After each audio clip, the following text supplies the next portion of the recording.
The call came 2 weeks after I left the jungle.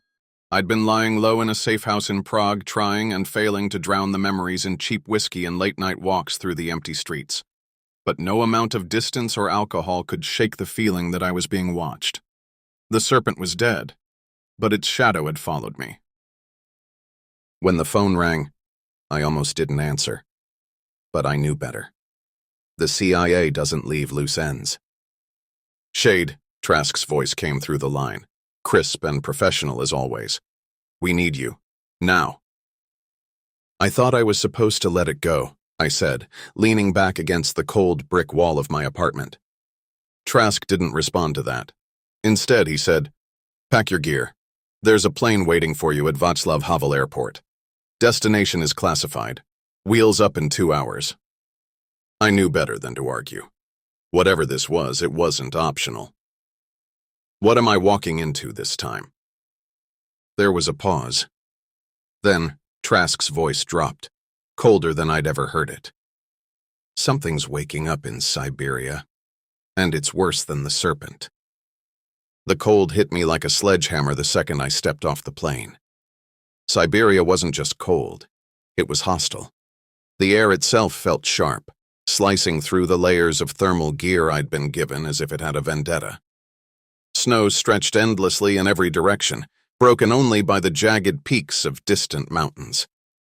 This wasn't a place for humans. It was a place for things that didn't belong in the light. The CIA had set up a forward operating base at the edge of a frozen expanse they called the Karakov Rift. It was a remote canyon, carved out of the earth centuries ago by forces no one really understood.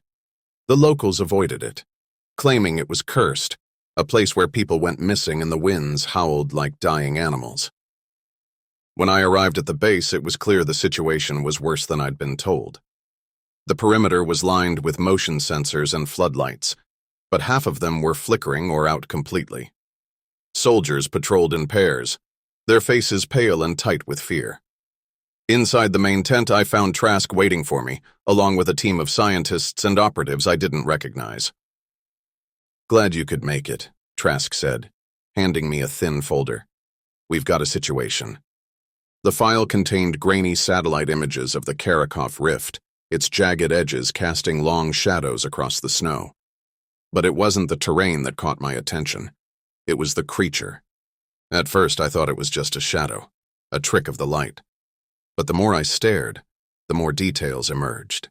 It was massive, at least 20 feet tall, its form obscured by a dense, shifting fog. Long, skeletal limbs jutted out at odd angles, and its head, if you could call it that, was more like the skull of a wolf, elongated and grotesque. Its eyes burned faintly, twin points of light barely visible through the mist. "What is this thing?" I asked, my voice low. "We call it the Howler," Trask said. "It's been dormant for decades, maybe centuries. But 2 weeks ago, a geological survey team triggered something. They went into the rift and never came back." "And now it's awake," I said, piecing it together. Trask nodded. "It's been moving through the rift, staying out of sight.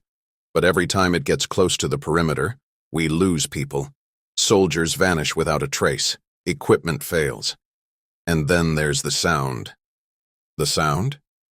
Trask gestured to a nearby scientist, a thin, nervous man who looked like he hadn't slept in days.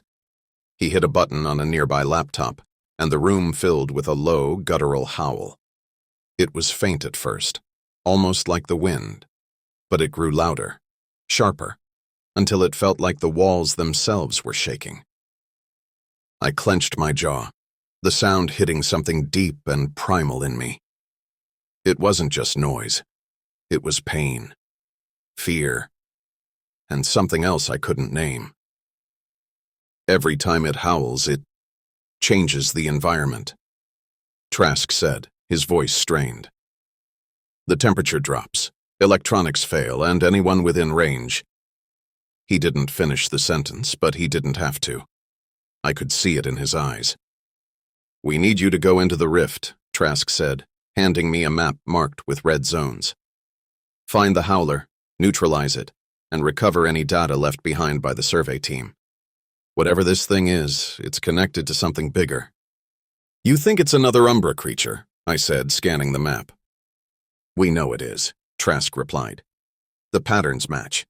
And if it's anything like the Serpent, we can't afford to let it leave the rift. I stared at the map, my mind racing. The rift was a maze of cliffs, caves, and frozen rivers. It wasn't just a hunting ground. It was a death trap. And the Howler wasn't like the Serpent. It wasn't a predator. It was something worse. I'll need backup, I said finally. Trask shook his head. Backup won't help you. This thing shuts down everything. Comms, vehicles, even firearms. Once you're in the rift, you're on your own. I didn't argue. I just nodded, pulling the file closer. The Serpent had been a test. This was something else entirely. By nightfall, I was geared up and ready to go. The perimeter team escorted me to the edge of the rift, their faces pale and tight with fear. Beyond the floodlights, the canyon loomed like the mouth of some great frozen beast, its jagged walls disappearing into the shadows. I took a deep breath, gripping the knife at my side. The cold bit into my skin, but I ignored it. I'd faced the jungle. I'd killed the Serpent. Whatever was waiting for me in the rift, I'd face it the same way. But as I stepped into the darkness, the wind picked up, carrying with it a sound that made my blood run cold, a low, mournful howl that seemed to come from everywhere and nowhere. The Howler was waiting. The first thing I noticed as I stepped into the Karakov rift was the cold. It wasn't just the kind of cold that bites at your skin or numbs your fingers. This was deeper, an oppressive, gnawing chill that seemed to sink into my bones and wrap itself around my thoughts. It was alive somehow, and it made the jungle's sweltering grip feel like a distant memory. The wind howled through the canyon, swirling snow and grit in twisting patterns that reduced visibility to almost nothing. I tightened my scarf around my face and adjusted my goggles, but it didn't help much. The landscape was a frozen labyrinth of jagged cliffs, narrow paths, and treacherous ice fields. Every step felt like it might be my last. I glanced back toward the ridge, but the base was already out of sight. The floodlights, the soldiers, the warmth. They were gone, swallowed by the darkness of the rift. I was alone now. Alone, except for it. I moved slowly, one step at a time, my hand resting on the hilt of my knife. The silence pressed in around me, broken only by the crunch of my boots on the snow and the occasional low whistle of the wind. Every sound felt too loud, too intrusive, as if the rift itself was listening. Then I saw it. My first sign that something was wrong. Half buried in the snow was a boot. Not just any boot. A military-issue boot, identical to the ones I was wearing. I crouched down, brushing away the snow to reveal the rest of it. The foot was still inside. It wasn't fresh. The skin was pale, frostbitten, the toes blackened and twisted. I looked closer and saw faint bite marks along the ankle, like something had gnawed at it. But the rest of the body was gone, as if the rift had simply swallowed the poor bastard whole. I stood up, my breath clouding in the frigid air. My eyes scanned the surrounding cliffs, the deep shadows that seemed to shift and twist with every gust of wind. I tightened my grip on the knife. Whatever did this wasn't far. The first howl came an hour later. I'd been following the edge of a frozen river, its surface cracked and uneven, when the sound hit me. It started low, almost imperceptible, like a deep vibration rolling through the ice. Then it grew louder, sharper until it was all I could hear. It wasn't just a sound, it was a force. It hit me like a physical blow, rattling my teeth and sending a sharp, stabbing pain through my skull. My knees buckled and I dropped to the ground, clutching my head as the world spun around me. The sound carried with it something else, something I couldn't explain. Images flashed in my mind, brief, fragmented. A pack of wolves running under a blood-red moon, a vast, frozen wasteland littered with bones. And eyes, hundreds of glowing eyes, staring out of the darkness. Then, just as suddenly as it had started, the howl stopped.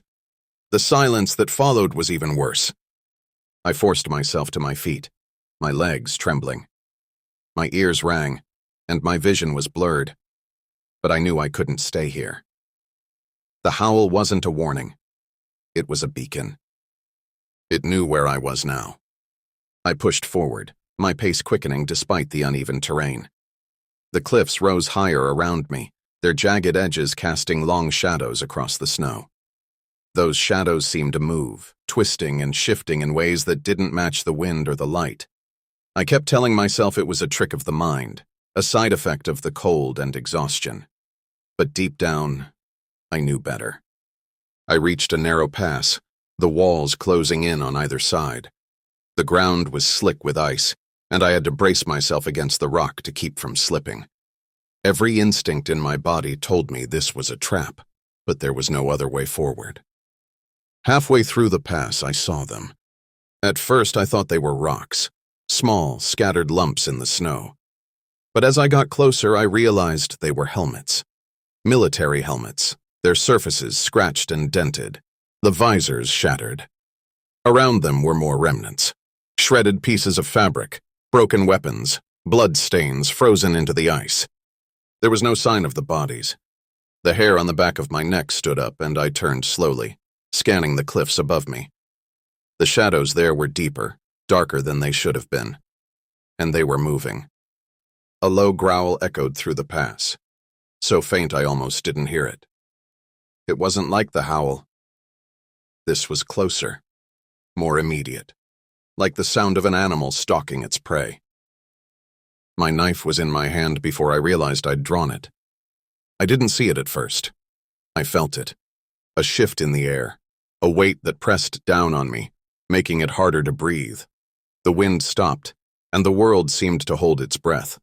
Then, from the corner of my eye, I saw movement. A flash of pale, skeletal limbs disappearing into the shadows. I turned, knife raised, but there was nothing there. Just the cliffs, the snow, and the faint sound of my own breathing. Another flash, this time on my other side. It was fast, too fast. But I caught a better look. A long, angular limb, tipped with claws that glinted in the faint light. And then it was gone again. It was playing with me. My heart pounded in my chest and my grip on the knife tightened. I backed up slowly, my eyes darting between the cliffs, the shadows, the snow. Every muscle in my body was coiled, ready to strike or run. The growl came again, louder this time, and I turned just in time to see it step out of the shadows.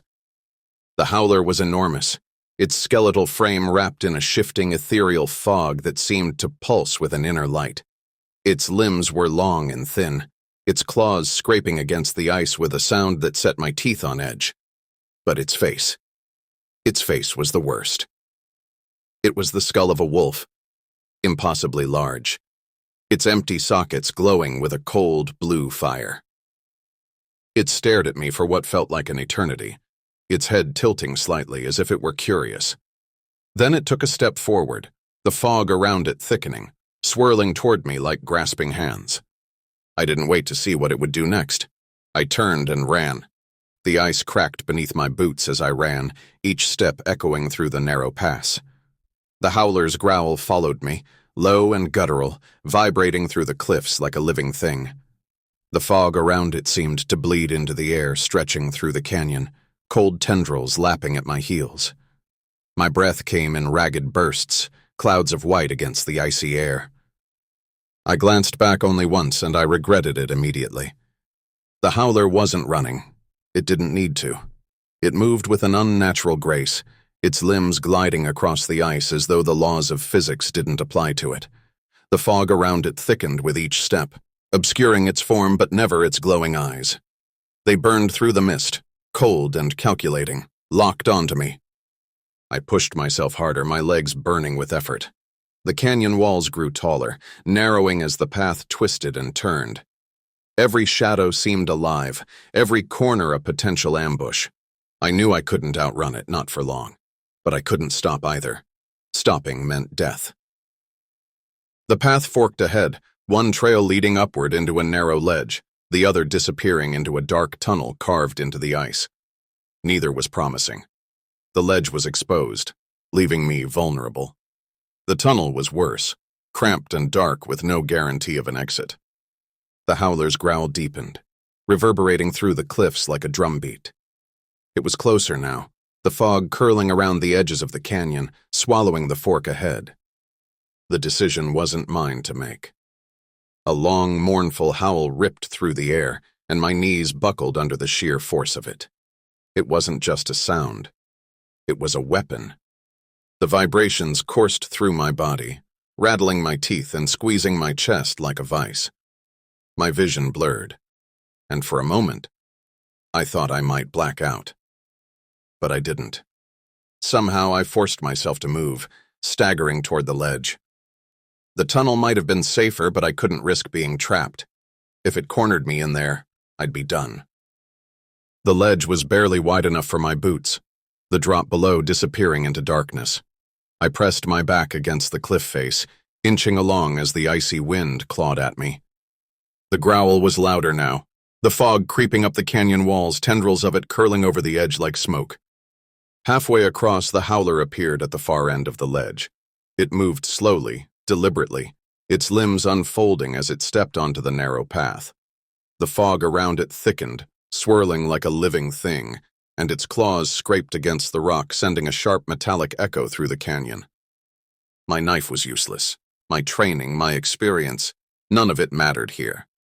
This wasn't a man I could outthink or outfight. It was something else, something I didn't understand. All I had was instinct. I edged farther along the ledge, my hands pressed flat against the frozen rock. The Howler tilted its head, watching me, those glowing eyes never leaving mine. It didn't move closer. It didn't need to. The fog was doing its work, seeping toward me, wrapping around my legs like icy chains. I kicked out, desperate, and the motion sent a chunk of rock tumbling into the abyss below. The sound echoed endlessly, a reminder of how precarious my position was. The Howler seemed amused.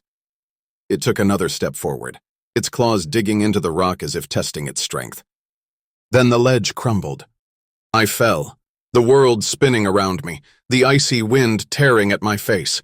My hands flailed, grasping for anything, and at the last second, they found purchase, a jagged outcrop of ice jutting from the cliffside.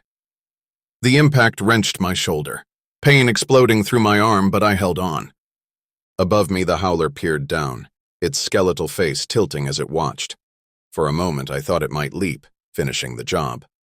But it didn't.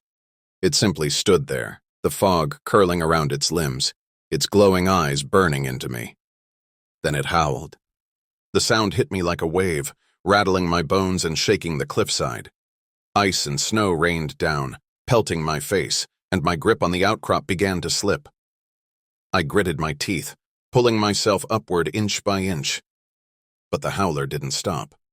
It kept howling, its voice echoing through the canyon, growing louder and more oppressive with each passing second. I didn't know how long I could hold on. Just as my strength began to fail, the Howler stopped.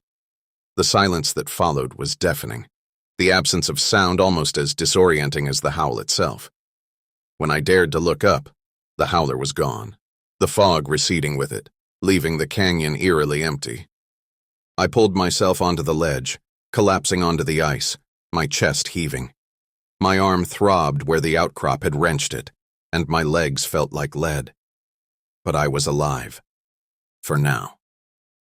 The fog was gone, but the chill it left behind was worse. It wasn't just the cold of the air, it was the absence of life, of warmth. The canyon felt dead, like the Howler had drained the very essence from it. I forced myself to my feet, every muscle protesting. The Howler wasn't gone. It was playing with me, testing me, the way a predator tests its prey. And it wasn't finished yet. I moved deeper into the rift, the shadows growing longer, the paths narrower. The Howler was out there, somewhere, watching, waiting. Every gust of wind, every shifting shadow felt like a warning. It was toying with me, pushing me farther into its territory where the cliffs were steeper and the paths more treacherous. I didn't know what it wanted. Maybe it didn't want anything. Maybe this was just a game to it, a hunt for the sake of hunting. Or maybe, just maybe, it was something worse. The farther I went, the more the landscape shifted. The ice wasn't just covering the ground anymore, it was consuming it. Trees that should have been dead, their roots frozen in place, stretched upward, their branches twisting unnaturally toward the cliffs like they were reaching for something. Blackened trunks protruded from the snow, their bark slick with frost that glimmered faintly, even in the low light. The air was heavier now, thick with a smell I couldn't place. It wasn't rot, exactly, but something sharper, more chemical. It burned the back of my throat, made my lungs ache with each breath. I adjusted the scarf around my face, but it didn't help. Whatever this was, it was coming from the rift itself. The wind had died down entirely, leaving the canyon eerily still. My boots crunched against the snow, the sound painfully loud in the oppressive silence. Every so often I'd hear something, a faint scrape, a low groan. But when I turned, there was nothing, just shadows and frost. And the Howler, always watching. It wasn't until I reached a frozen riverbed that I saw the tracks. They were massive clawed impressions in the ice, each one as wide as my shoulders. They led across the river, weaving between jagged boulders and disappearing into a narrow gorge. I crouched down, running my fingers over the nearest track. The ice had melted slightly beneath it, the edges steaming faintly in the cold air. Whatever made these prints was radiating heat, even in temperatures that could freeze flesh in seconds. But there was something else, too. Around the tracks, the ice was wrong, fractured in strange angular patterns, almost geometric, like it had been shattered deliberately. I'd never seen anything like it. The hair on the back of my neck stood up, and I straightened slowly, my eyes scanning the cliffs. The shadows were moving again, stretching and twisting in ways that didn't make sense. My hand went to the knife at my side, though I knew it wouldn't help. Not against this. I followed the tracks. The gorge opened into a wide basin, the cliffs rising steeply on all sides. At first, I thought the shapes scattered across the ice were just rocks, their edges softened by snow. But as I got closer, I realized they were bodies. Dozens of them. Most were military, soldiers in tattered uniforms, their weapons frozen to their sides. Some were civilians, bundled in thick coats and scarves, their faces contorted in expressions of fear and pain. And others weren't human. I stopped beside one of the bodies, crouching to get a better look. Its limbs were too long, its torso too thin, its skin pale and translucent like it had been carved from ice. Its face was featureless, save for a pair of empty sockets where its eyes should have been. Whatever it was, it hadn't died recently. The frost clinging to its body was old, as though it had been here for years, preserved by the cold. The Howler's tracks led straight through the graveyard. I didn't realize the fog had returned until it was already surrounding me. It came in waves, rolling across the basin in thick, heavy sheets, muffling sound and obscuring everything beyond a few feet. The cold intensified, biting through my layers, and the strange chemical smell grew stronger, burning my nostrils. I gripped the knife tightly, my knuckles white. The fog wasn't natural. It moved with purpose, curling around the bodies, wrapping itself around the broken remnants of weapons and gear. And with it came the sound. At first it was faint, almost imperceptible, a low rhythmic thrum like a heartbeat. Then it grew louder, sharper until I could feel it vibrating in my chest. It wasn't coming from the fog. It was coming from beneath the ice. The ground shifted under my feet, a deep groan reverberating through the basin. Cracks spiderwebbed across the surface, thin lines of blue light shining through the fractures. I stumbled back, my boots skidding on the ice as the cracks grew wider, spreading toward the center of the basin. Then the howling began. It wasn't just one howl this time. It was many. They rose and fell in an unholy symphony, echoing through the basin and shaking the cliffs. I turned in every direction, searching for the source, but the fog was too thick. All I could see were shadows, moving impossibly fast, darting between the bodies. I moved toward the edge of the basin, keeping low, my breathing shallow. My head throbbed with the sound, each howl like a blade slicing through my skull. I reached the cliffs and pressed my back against the rock, scanning the fog for movement. There. A flash of pale limbs, claws scraping against the ice. I turned, knife raised, but it was gone, disappearing into the mist. Then another to my left. And another. They weren't the Howler. They were smaller, faster, their bodies twisted and skeletal, their glowing eyes burning faintly through the fog. They moved in packs, circling, waiting for the right moment to strike. The graveyard wasn't just a place where the Howler's victims lay. It was their nest. One of them lunged, its claws raking the air inches from my face. I ducked, slashing out with the knife, the blade slicing through its brittle, frost-covered skin. It shrieked, an ear-piercing sound that made me stagger and fell back into the fog. The others attacked all at once. I ran, my boots slipping on the ice as I dodged their strikes, their claws tearing into the ground where I'd stood moments before. The fog closed in around me, the howls blending into a deafening cacophony, and I could feel them, dozens of them, closing the distance. Then, through the mist, I saw it. A narrow cave at the base of the cliffs, its entrance partially obscured by fallen ice. It wasn't much, but it was the only option I had. I dove for the cave, sliding across the ice as the creatures lunged again. One of them caught my leg, its claws tearing into my calf, but I kicked out, the pain blinding, and pulled myself inside. The walls were rough, jagged, and cold, but they held. The creatures snarled and clawed at the entrance, their glowing eyes burning through the fog. But they didn't come inside. Something was keeping them out. And deep in the cave in the darkness, something was waiting for me. The darkness inside the cave was absolute.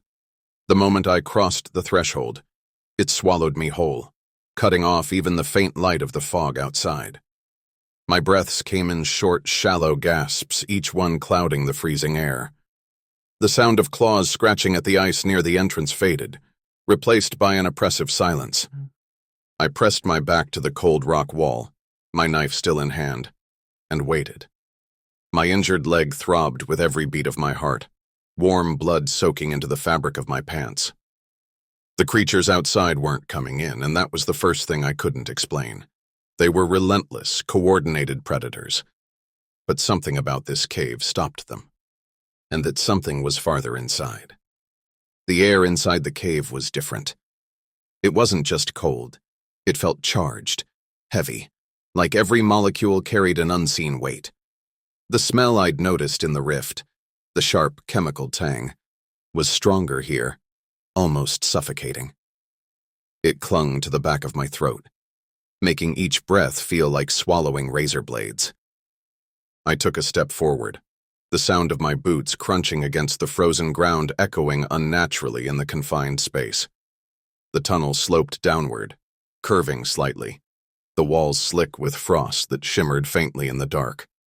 I ran my free hand along the rock, using it to steady myself as I limped forward. The deeper I went, the worse the air became. My head pounded, and my vision blurred at the edges, but I forced myself to keep moving. Stopping wasn't an option. Not here. The tunnel opened into a massive chamber, its size impossible to measure in the darkness. The air was colder here, so cold that every exhale formed a cloud of ice crystals. A faint bluish glow emanated from the walls, pulsating like a heartbeat. In the center of the chamber was something that made my stomach turn. A spire of ice rose from the ground, jagged and unnatural, its surface slick with frost and veins of blue light that pulsed like liquid fire. Embedded in the spire were bodies, dozens of them. Some were human, their faces frozen in expressions of terror, their limbs twisted and broken. Others were like the creatures I'd fought outside, skeletal, alien, their forms contorted as though they'd been caught mid-scream. But it wasn't the spire that held my attention. It was what lay at its base. It was larger than I remembered, its skeletal limbs folded beneath its body, its head tilted back as if it were sleeping. The fog that surrounded it outside was thicker here, swirling around its frame like a living thing. Its claws rested on the frozen ground, their tips glowing faintly, and its chest rose and fell in slow, rhythmic motions. I froze, my pulse hammering in my ears. It hadn't noticed me yet, but that could change in an instant. I scanned the chamber looking for anything I could use, but the space was almost entirely empty. Just the spire, the bodies, and the Howler. Then I noticed something else. Near the base of the spire, half buried in the ice, was a metallic object, a box about the size of a briefcase, with faintly glowing markings along its edges. It didn't belong here. It was human-made. The survey team's equipment. I moved slowly, keeping to the shadows along the edge of the chamber. Each step felt agonizingly loud, my boots crunching against the ice despite my best efforts. The Howler didn't stir, but its presence was suffocating, a constant weight pressing down on me. Reaching the spire took an eternity. When I finally crouched beside the box, I could see the markings more clearly. They were symbols I didn't recognize, etched into the surface and glowing faintly with the same blue light that pulsed through the spire. Whatever this was, it wasn't standard survey equipment. My hands trembled as I brushed away the frost, revealing a small keypad on the top of the box. The screen flickered to life, displaying a single message. Active stasis field, do not deactivate.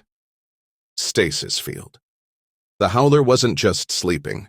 It had been contained somehow, but the field was failing, and whatever had kept it dormant was barely holding on. I didn't have time to think. My hand hovered over the keypad, searching for an option to strengthen the field to trap the thing again. But before I could act, the Howler moved. The fog around the chamber thickened, curling upward as the Howler's head tilted forward. Its glowing eyes opened, brighter than before, burning like cold fire as they locked onto me. The ground beneath me trembled, cracks spiderwebbing outward from the spire, and the bodies embedded in the ice seemed to shift, as though they were watching. I didn't hesitate. I grabbed the box, ripping it free from the ice, and bolted toward the tunnel. The Howler roared, a sound so deep and primal it shook the very air. I felt the force of it hit me like a wave, nearly knocking me off my feet, but I kept moving. The fog chased me, cold tendrils lashing at my legs, my back, my mind. The tunnel twisted and turned, the light from the box casting eerie shadows on the walls. The Howler's roars echoed behind me, growing louder, closer. I could feel it gaining on me, its presence a suffocating weight pressing down on my chest. The tunnel narrowed, the walls closing in as I stumbled forward, my injured legs screaming in protest. The box grew warmer in my hands, its glow intensifying, and I could feel the vibrations of the stasis field pulsing through it. I didn't know what would happen if it failed completely, but I wasn't planning to stick around to find out. Finally, I saw it, the faint light of the rift's entrance ahead. I pushed myself harder, the fog clawing at my back, the Howler's roars shaking the ground beneath my feet. I didn't look back. I couldn't. I burst out of the cave and into the freezing air of the rift. The fog stopped abruptly, retreating back into the darkness like a living thing. The Howler didn't follow, but its roar echoed once more, a final, deafening sound that shook the cliffs and sent a cascade of snow tumbling into the canyon. Then, silence. I collapsed to my knees, the box still clutched tightly in my hands. My body trembled, my breath coming in ragged gasps, but I was alive. Barely. The fog was gone, the Howler contained. For now. But as I stared back at the dark mouth of the cave, I couldn't shake the feeling that it wasn't over. Whatever the survey team had found, whatever had woken the Howler, it was bigger than just this rift. And I was holding the key to it in my hands. Back at the base, the tension was palpable. Soldiers avoided me as I limped through the compound, the faint glow of the box in my hands drawing wary glances. I didn't blame them. Whatever this thing was, they could feel it too. The wrongness that clung to it like it didn't belong in this world. When I entered the command tent, Trask was already waiting, flanked by a team of analysts and scientists. His eyes locked onto the box immediately. You shouldn't have taken that, he said, his voice cold. You shouldn't have sent me in blind, I shot back, setting the box on the table between us. The glow from its markings illuminated the room, casting faint shadows that seemed to move on their own. What the hell is this, Trask? And don't give me the classified routine. I just stared down the Howler, and I deserve answers. For a moment I thought he'd stonewall me again. But then he sighed, his shoulders dropping slightly. Fine, he said. You want answers? Here's the truth. Trask gestured to Dr. Reyes, who stepped forward hesitantly. She wore the same nervous expression I'd seen back in the mess hall, but now there was something else in her eyes. Fear. She tapped a few keys on a nearby laptop, and a holographic image flickered to life above the table. It was a map, but not of any place I recognized. The land masses were fractured, shifting, and the oceans glowed with faint blue light, crisscrossed by jagged lines. At the center of it all was a pulsing orb of energy, surrounded by glyphs and markings that matched those on the box. This, Reyes said, pointing to the orb, is what we've been tracking. We call it the Umbra Core. We don't know exactly what it is, whether it's a natural phenomenon, an ancient artifact, or something extraterrestrial, but it's the source. Source of what? I asked, my voice low. Everything, Trask said.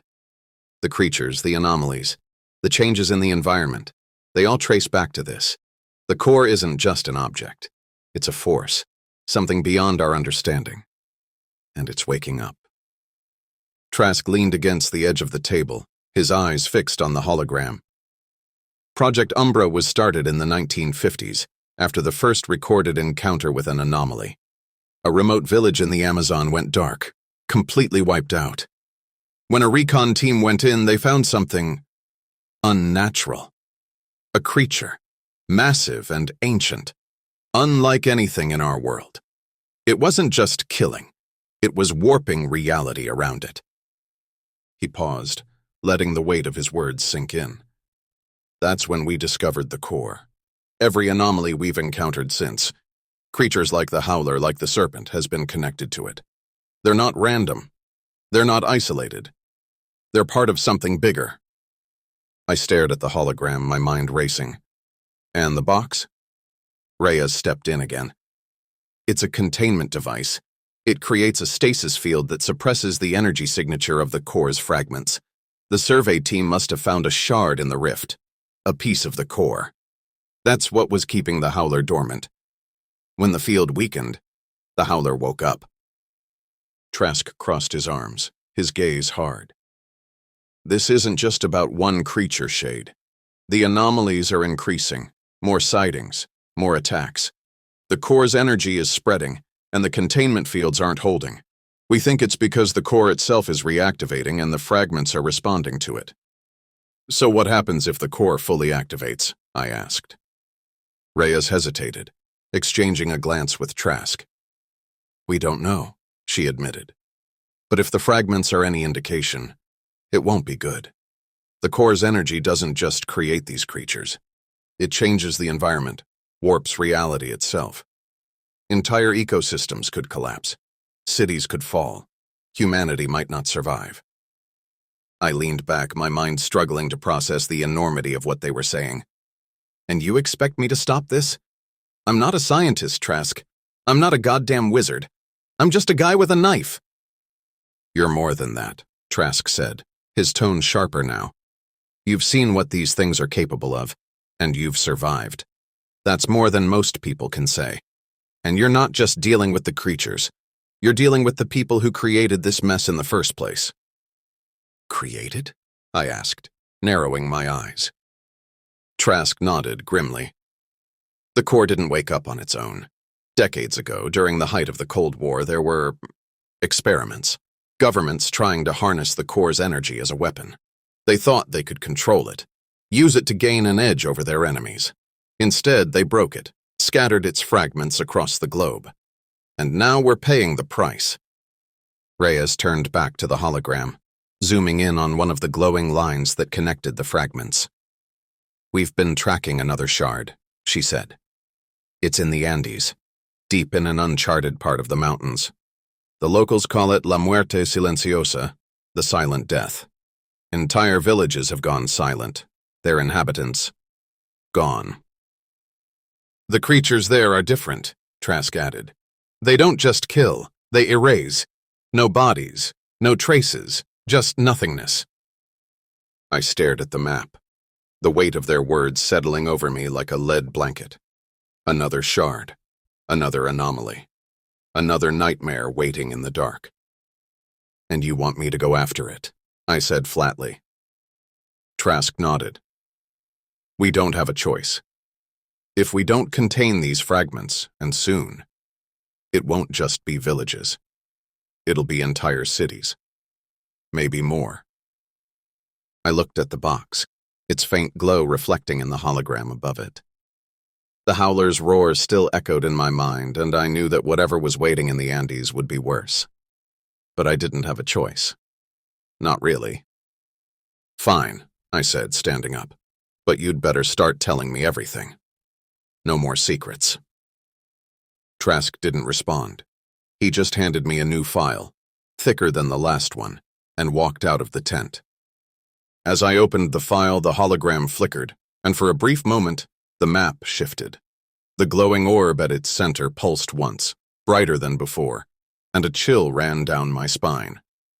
The core was waking up, and the world wasn't ready for what came next.